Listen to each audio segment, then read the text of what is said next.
Assalamualaikum warahmatullahi wabarakatuh. Shalom, salam sejahtera bagi kita semua. Perkenalkan, nama saya Deli Molandari. Saya merupakan seorang mahasiswi Universitas Quality Brastagi. Sekarang duduk di semester 4 jurusan Pendidikan Olahraga. Halo Bapak dan Ibu guru hebat di seluruh Indonesia.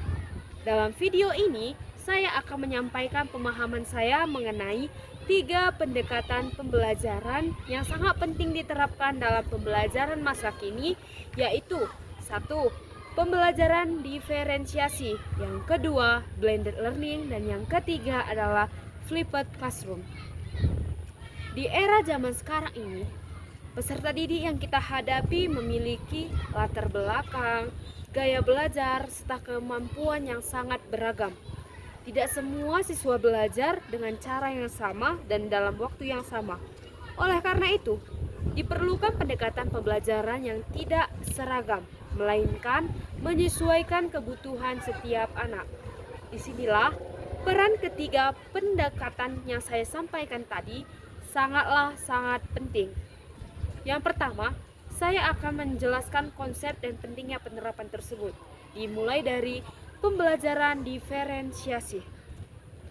Pembelajaran diferensi ini merupakan sebuah pendekatan yang menyesuaikan proses belajar dengan kebutuhan masing-masing siswa.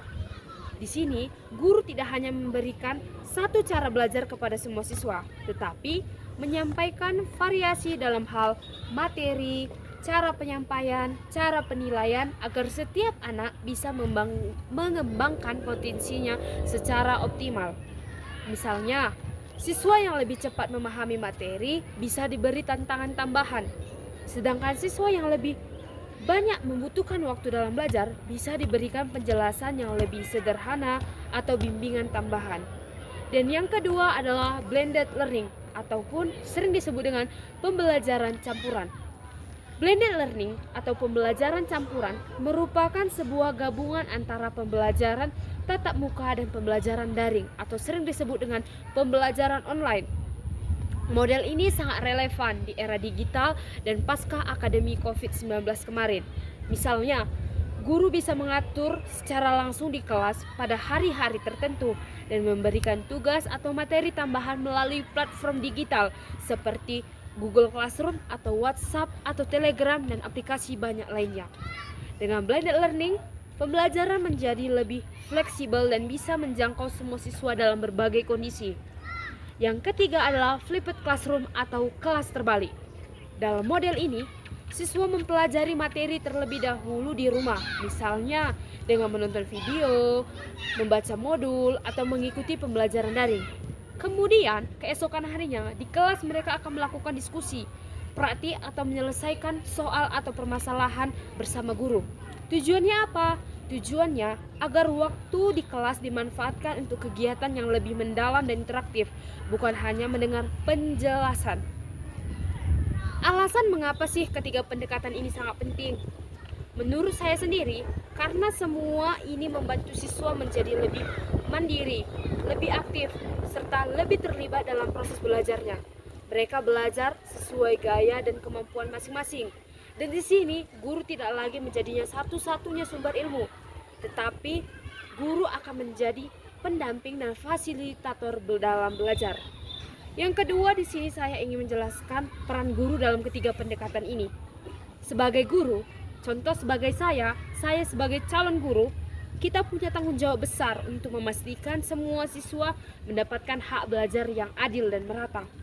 Dalam ketiga pendekatan ini, peran guru sangat krusial, bukan hanya sebagai pengajar, tetapi juga sebagai perancang strategi pembelajaran, sebagai fasilitator untuk memandu belajar, sebagai motivator yang mendorong semangat siswa. Dan dalam pembelajaran diferensiasi ini, guru harus mengenal dengan baik profil belajar siswa.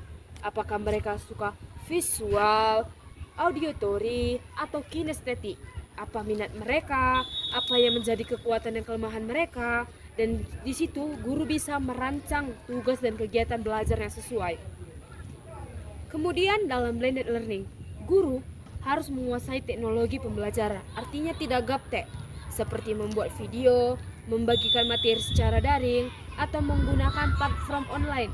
Guru juga harus mampu mengatur waktu antara tatap muka dan daring secara seimbang dan terencana agar proses pembelajaran itu tetap berjalan dengan baik.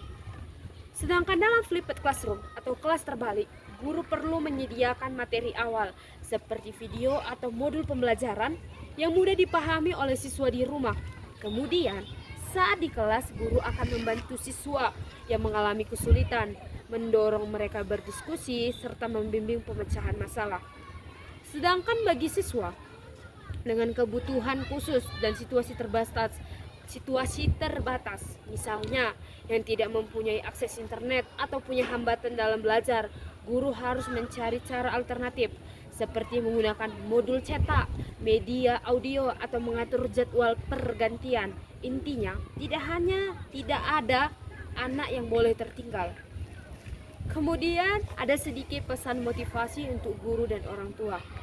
Untuk bapak dan ibu guru yang ada di seluruh Indonesia, mari kita terus belajar, mencoba hal baru dan mengembangkan diri.